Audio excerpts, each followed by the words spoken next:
Hi అండి, welcome to my channel ఆశ్రిత world. Today recipe మా తెలంగాణ స్టైల్లో సర్వపిండి. ముందుగా ఒక మిక్సీ జార్లోకి 6 పచ్చిమిరపకాయ ముక్కలు, 9 వెల్లుల్లిపాయలు, పావు టీ స్పూన్ ఉప్పు వేసుకొని మిక్సీ గ్రైండర్లో మంచి పేస్ట్లా పట్టుకొని పక్కన పెట్టుకోవాలి. ఇప్పుడు ఒక బౌల్లోకి 2 కప్పుల బియ్యం పిండి యాడ్ చేసుకోవాలి. అరకప్పు పల్లీలు వేయించుకొని పొట్టు తీసుకొని యాడ్ చేసుకోవాలి. 2 టీ స్పూన్ల శనగపప్పు వేసుకోవాలి. శనగపప్పు అనేది ముందుగా నానబెట్టుకోవాలి. 1 కప్పు ఉల్లికాడలు వేసుకోవాలి. 1 కప్పు కొత్తిమీర యాడ్ చేసుకోవాలి. ముందుగా మనం ప్రిపేర్ చేసుకొని పెట్టుకున్నాం కదా, ఆ పేస్ట్ వేసుకోవాలి. కొంచెం కరివేపాకు యాడ్ చేసుకోవాలి.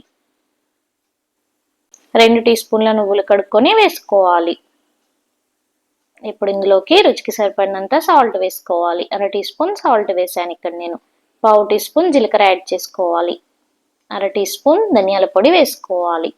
1/2 టీ స్పూన్ కారం వేసుకోవాలి. మనం పచ్చిమిర్చి వేసాం కదా, కారం అనేది కొంచెం తక్కువగా పడుతుంది.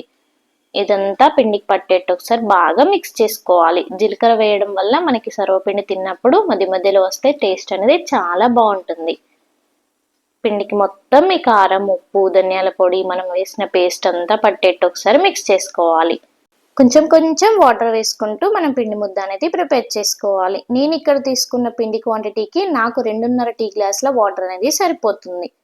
సర్వపిండికి పిండి అనేది కొంచెం మెత్తగానే కలుపుకోవాలి. చపాతీ ముద్దలా కాకుండా కొంచెం మెత్తగా కలుపుకోవాలి. మా తెలంగాణలో ఎంతో ఫేమస్ అయిన సర్వపిండి, మీరు కూడా ఒక్కసారి ట్రై చేయండి. సేమ్ అదే టేస్ట్తో వస్తుంది. అలాగే ట్రై చేశాక ఎలా వచ్చిందో కూడా కామెంట్ చేయండి. ఈ సర్వపిండిని మనం టీకి స్నాక్గా తీసుకోవచ్చు.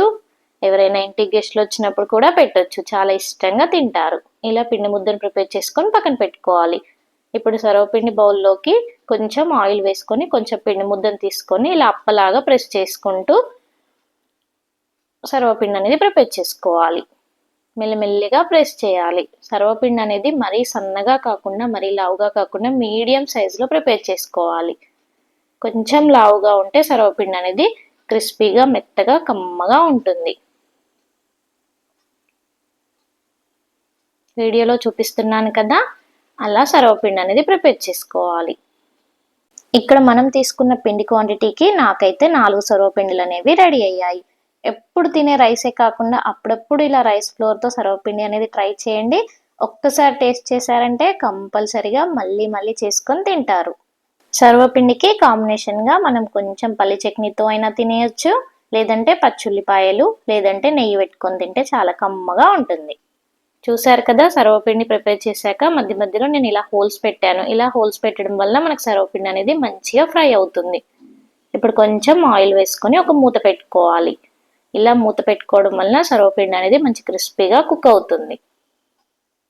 చూసారా, ఒక 10 మినిట్స్ తర్వాత సర్వపిండి అనేది చాలా మంచిగా ఫ్రై అయిపోయింది.